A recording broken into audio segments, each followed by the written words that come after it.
What do you make of the $30 billion investment over the next 5 years? How significant is that? Well, they've got money to pay for it, so they would have spent $80 billion in repatriating all this money, but because of the favorable tax holiday, they're only going to be spending $30 billion. So one way to think about this is they have $50 billion in free money here that they're putting to work. So they've got plenty of money to be making this investment. The right thing for Apple to do, clearly the right thing. And I want to emphasize is that this is probably 80% of this. The reason for them doing this is for economic right move for Apple. There probably is 20% the right thing to do because of political reasons. Okay, so 80% is the right thing to do for Apple in general. What is it going to use that money on? It says somewhat vaguely it's going to spend it on Capex, but are we talking about building factories? And if so, what kind of factories? What can they produce in the U.S. that they won't be doing elsewhere?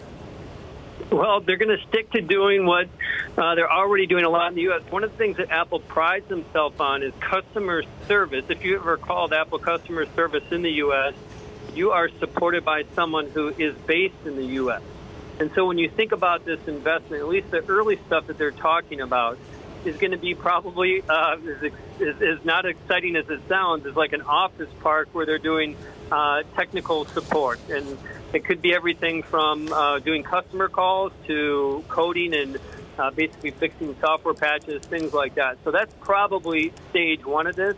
And down the road, they've talked about doing stuff with Foxconn in the state of Wisconsin, so there could be other manufacturing related. But I think the substance of the news today is more around the technical support level.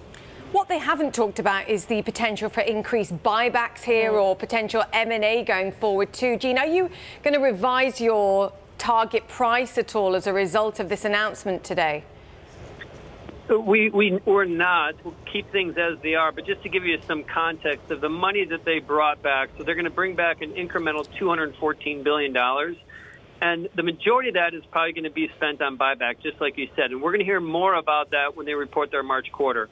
But then they're also will dabble within M&A. And I think that if you're going to ask us to guess the type of M&A, we think it's less likely that they do something like Netflix, which has been highly rumored, more likely to do smaller acquisitions like a company like Magic Leap, or here's one that makes a ton of sense for Apple that usually isn't on people's radar, is a health and fitness company, Peloton, because they're not only a hardware play, but they also have a software play that runs on iOS. It reminds us of the whole Beats acquisition where they bought hardware and ended up really pushing the software play.